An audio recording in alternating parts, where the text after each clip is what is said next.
नमस्कार, मैं श्रेया और आप देख रहे हैं खबरों बिहार। बढ़ते हैं खबरों की ओर। पटना के मरीन ड्राइव में चलेगा प्रशांत किशोर का सत्याग्रह। 17वीं बीपीएससी परीक्षा में धांधली का आरोप लगाकर पिछले कई दिनों से सत्याग्रह कर रहे प्रशांत किशोर अब पटना के मरीन ड्राइव के पास सत्याग्रह करेंगे। इसके लिए पटना जिला प्रशासन की तरफ से उन्हें इजाजत दे दी गई है। हालांकि जिला प्रशासन ने कुछ शर्तें भी लगाई हैं। इससे पहले बिना इजाजत के प्रशांत किशोर टेंट सिटी बनवा रहे थे, जिसे जिला प्रशासन ने रोक दिया। रात के अंधेरे में भतीजे के साथ लालू से मिलने पहुंचे पशुपति पारस। राष्ट्रीय लोक जनशक्ति पार्टी के सुप्रीमो पशुपति पारस अपने बेटे के साथ 10 सर्कुलर रोड स्थित राबरी आवास पहुंचे। इस दौरान उनके भतीजे पूर्व सांसद प्रिंस राज भी साथ थे। मकर संक्रांति के दिन शाम ढलते ही पारस राजद सुप्रीमो लालू प्रसाद यादव से मिलने पहुंच गए और इस दौरान लालू से उनकी करीब आधे घंटे तक बातचीत हुई। मिली जानकारी के अनुसार पशुपति पारस कल मकर संक्रांति का भोज का आयोजन कर रहे हैं और पशुपति पारस दही चूड़ा के भोज में शामिल होने के लिए लालू को निमंत्रण देने पहुंचे थे। मकर संक्रांति के बाद एक्टिव हुआ एनडीए। दूसरे चरण के संयुक्त कार्यकर्ता सम्मेलन का शेड्यूल तय। बिहार में मकर संक्रांति के साथ ही एनडीए ने इस साल के अंत में होने वाले बिहार विधानसभा चुनाव की तैयारियां शुरू कर दी है। एनडीए ने जिलावार संयुक्त कार्यकर्ता सम्मेलन के दूसरे चरण का शेड्यूल जारी कर दिया है। प्रथम चरण के संयुक्त कार्यकर्ता सम्मेलन का शेड्यूल पहले ही जारी किया जा चुका है और अब दूसरे चरण के सम्मेलन का शेड्यूल भी जारी हो गया है। दरअसल एनडीए के जिलावार संयुक्त सम्मेलन का प्रथम चरण 15 जनवरी 2025 से 22 जनवरी 2025 तक निर्धारित है। सभी दलों के प्रदेश अध्यक्षों की उपस्थिति में होने वाले इन सम्मेलनों में 5 दलों की जिला, प्रखंड एवं पंचायत कमेटी के पदाधिकारी भाग लेंगे। प्रशांत किशोर वाली बस को दिलीप छाबड़िया ने वैनिटी वैन बनाया था। वसूले थे कई लाख। जनसुराज पार्टी के नेता प्रशांत किशोर के बेमियादी अनशन के दौरान विपक्षी दल वैनिटी वैन की कीमत, किराया और सुविधाओं को लेकर तंज पर तंज कसे जा रहे थे। वैनिटी वैन की मालिक कंपनी में पूर्णिया के पूर्व सांसद उदय सिंह उर्फ पप्पू सिंह की पत्नी निदेशक है। उदय ने प्रशांत को पटना में रहने के लिए अपना शेखपुरा हाउस भी मित्रता में दे रखा है।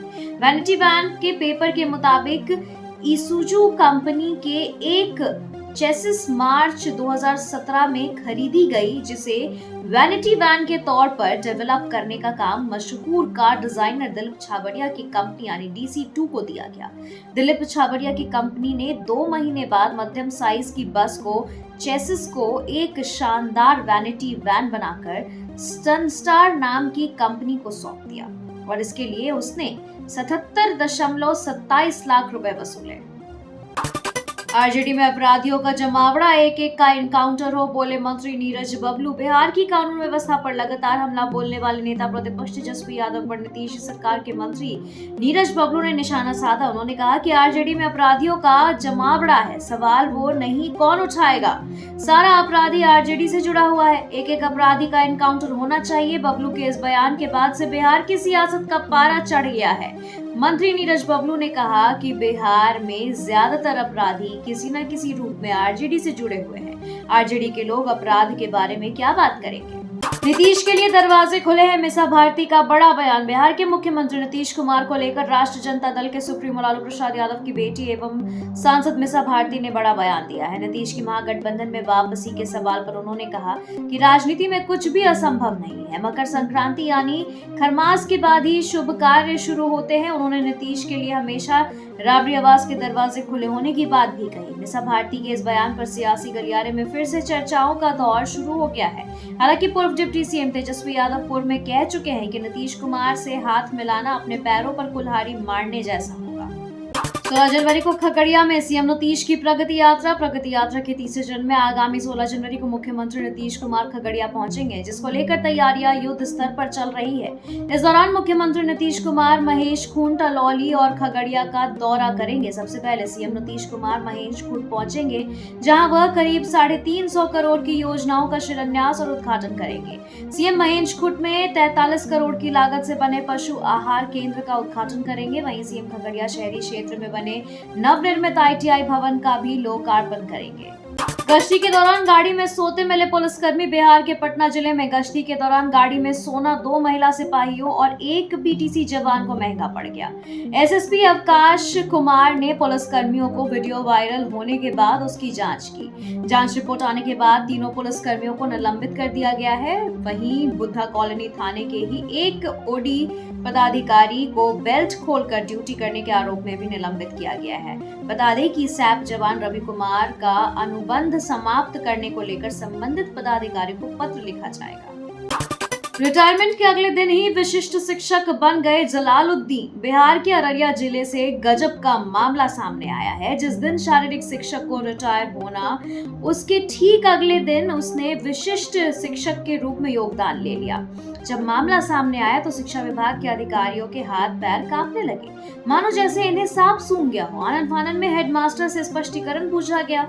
मामला कुरसा काटा प्रखंड के मवी रहट मीना का बताया गया है। शिक्षक का नाम मोहम्मद जलालुद्दीन है। शिक्षा विभाग से मिली जानकारी के अनुसार 2006 में मोहम्मद जलालुद्दीन की शारीरिक शिक्षक के रूप में बहाली हुई थी। बिहार में 3 बार ट्रैफिक नियम तोड़ने वालों पर गिरेगी गाज। राज्य भर में पिछले 1.5 साल के दौरान ट्रैफिक नियम तोड़ने वाले जितने लोगों के खिलाफ कार्रवाई की गई है, उन सभी का डिजिटल डाटा तैयार कर लिया गया है। इसमें 3 बार या इससे अधिक बार ट्रैफिक नियमों का उल्लंघन करने वाले 10,000 से अधिक लोगों को चिन्हित किया गया है। इन लोगों के लाइसेंस रद्द करने से लेकर के अन्य नियम संगत कार्रवाई करने के लिए संबंधित जिलों के जिला परिवहन पदाधिकारी को अनुशंसा की गई है। यह जानकारी एडीजी सुधांशु कुमार ने सोमवार को पुलिस मुख्यालय के सभागार में आयोजित प्रेस वार्ता में दी। पटना एयरपोर्ट का नया टर्मिनल जल्द बनकर होगा तैयार। पटना एयरपोर्ट का नया टर्मिनल भवन फरवरी महीने तक बनकर तैयार हो जाएगा और इसका उद्घाटन अप्रैल में होने की संभावना है। संभावना जताई जा रही है कि प्रधानमंत्री नरेंद्र मोदी इसका उद्घाटन कर सकते हैं। पूर्व केंद्रीय मंत्री रविशंकर प्रसाद ने यह जानकारी पटना हवाई अड्डा सलाहकार समिति की बैठक में दी है। पटना एयरपोर्ट के नए टर्मिनल की सालाना यात्री क्षमता 10 लाख होगी, जो वर्तमान में 2.3 लाख है। सिविल कोर्ट के कर्मचारी 16 जनवरी से करेंगे अनिश्चितकालीन हड़ताल। बिहार के सभी निचली अदालतों के कर्मचारियों ने 16 जनवरी से अनिश्चितकालीन कलमबंद हड़ताल पर जाने का फैसला लिया है। कर्मचारी अपनी 4 सूत्री मांगों को लेकर के स्ट्राइक पर जाएंगे और अपनी विभिन्न मांगों को लेकर के सभी निचली अदालतों के कर्मचारी हड़ताल पर रहेंगे। कांग्रेस के नेतृत्व में ही बीजेपी गठबंधन को हरा सकते हैं, इंडिया अलायंस को पप्पू यादव की नसीहत। बिहार के महागठबंधन में एक तरफ छोटे भाई बड़े भाई को लेकर खींचतान जारी है। लालू यादव की आरजेडी के नेतृत्व में महागठबंधन ने 2024 में हुआ लोकसभा चुनाव लड़ा। वहीं तेजस्वी भी कह चुके हैं कि इंडिया अलायंस लोकसभा चुनाव तक के लिए था।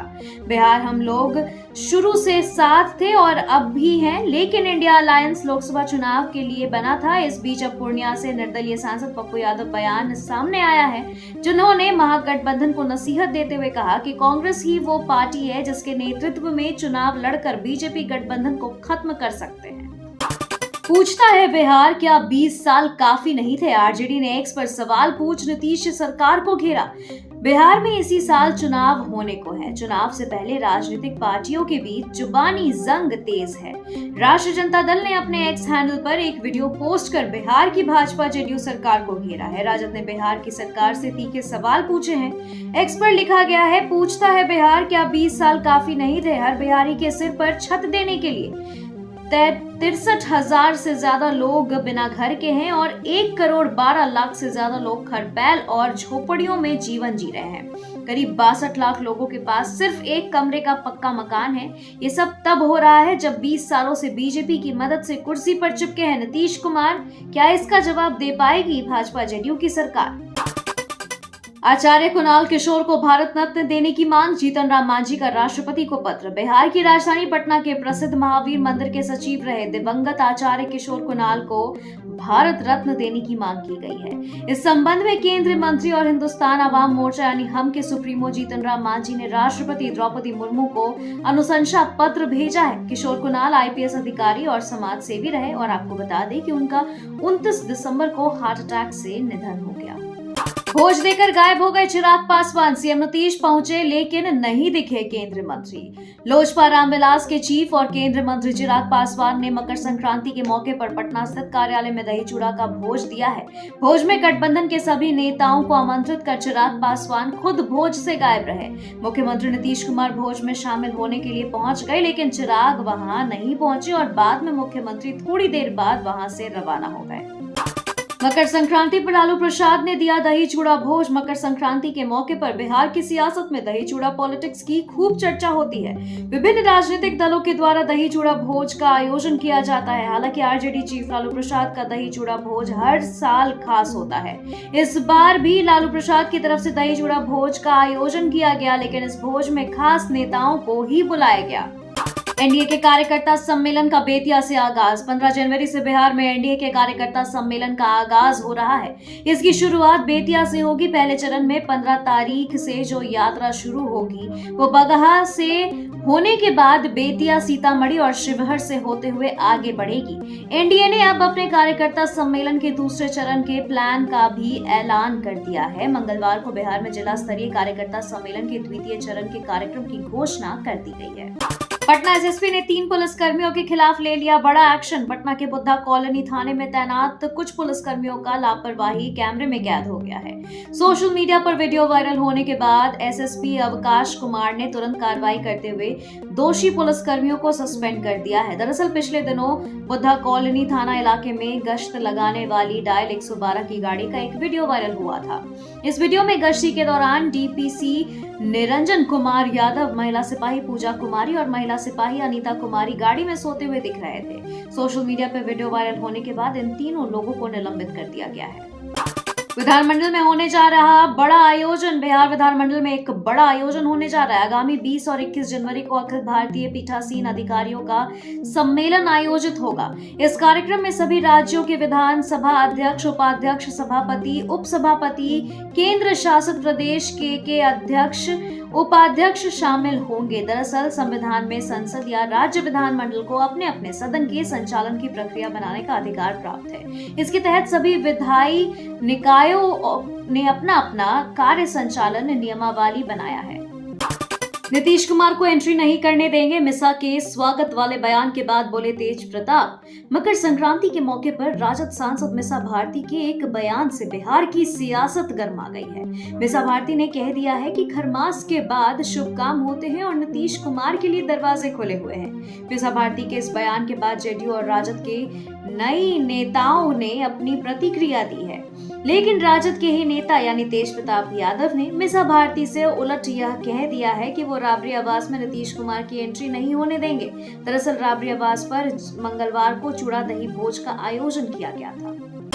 बाबा सिद्दीकी जैसा अंजाम होगा। अब नीतीश के मंत्री संतोष सिंह को लॉरेंस बिश्नोई के नाम पर धमकी। कुख्यात गैंगस्टर लॉरेंस बिश्नोई के नाम पर अब बिहार सरकार के एक मंत्री को धमकी दी गई है। बिहार सरकार के मंत्री संतोष सिंह से 30 लाख रुपए की मांग की गई है। धमकी देने वाले ने यह भी कहा है कि बाबा सिद्दीकी की जिस तरीके से हत्या हुई है उसी तरीके का अंजाम भुगतने को तैयार रहो। इस धमकी के बाद मंत्री संतोष सिंह ने बिहार के डीजीपी से इसकी शिकायत की है। डीजीपी ने पूरे मामले में कार्रवाई की बात कही और फोन नंबर की भी जांच की जा रही है।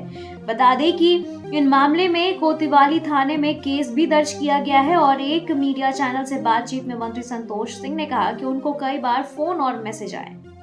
सीएसपी संचालक से लूट कांड के मास्टरमाइंड को पकड़ा। पश्चिमी चंपारण के एसपी द्वारा गठित एसआईटी टीम को बड़ा उपलब्धि मिला है। रामनगर थाना क्षेत्र से पकड़ी देवराज के सीएसपी संचालक से कट्टा दिखाकर 3,06,000 रुपए लूट कर लिया गया था। इस लूट कांड के मास्टरमाइंड को पुलिस ने गिरफ्तार कर लिया है। यह शातिर अपराधी घटना के बाद से फरार चल रहा था। इस अपराधी पर 25,000 का इनाम रखा गया था। बता दें कि लूट कांड के मास्टरमाइंड अपराधी बिल्टू यादव उर्फ बिट्टू कुमार यादव को गिरफ्तार करने की जानकारी एसपी सुशांत कुमार सरोज ने मंगलवार को प्रेस कॉन्फ्रेंस के दौरान दी। इधर बीजेपी में रघुवर की एंट्री, उधर एनडीए को चुनाव बाद फिर लगा झटका। विधानसभा चुनाव 2024 में लोहरदगा से एनडीए से आजसू पार्टी प्रत्याशी रही आंदोलनकारी पूर्व विधायक कमल किशोर भगत की पत्नी नीरू शांति भगत ने मंगलवार को आजसू पार्टी से इस्तीफा दे दिया है। उन्होंने आजसू पार्टी के केंद्रीय अध्यक्ष सुदेश कुमार महतो को अपना इस्तीफा भेजा है। अपने पत्र में उन्होंने लिखा, मैं झारखंड आंदोलनकारी लोहरदगा के पूर्व विधायक कमल किशोर भगत की पत्नी नीरू शांति भगत बिना किसी राग, द्वेष और भेदभाव के आजसू पार्टी के सभी पद और प्राथमिक सदस्यता से इस्तीफा दे रही हूँ। झारखंड में कब पेश होगा बजट, फाइनल तारीख आई सामने। झारखंड विधानसभा के बजट सत्र को राज्यपाल संतोष कुमार गंगवार ने स्वीकृति प्रदान कर दी है। बजट सत्र के कार्य दिवस की आधिकारिक अधिसूचना सोमवार को जारी हुई। सत्र 24 फरवरी से आरंभ होगा और 27 मार्च तक चलेगा। बजट सत्र के पहले दिन यानी 24 फरवरी को नए सदस्यों की शपथ ग्रहण के अलावा राज्यपाल का अभिभाषण और शोक प्रकाश का कार्यक्रम है। राज्यपाल के अभिभाषण पर 25 फरवरी और 27 फरवरी को वाद विवाद के बाद राज्य सरकार का उत्तर होगा। इसके बाद 26 फरवरी को अवकाश होगा और 28 फरवरी को सरकार चालू वित्तीय वर्ष का तीसरा अनुपूरक बजट पेश करेगी। खबरों के सिलसिलों में फिलहाल इतना ही। बने रहे खबरें बिहार के साथ। नमस्कार।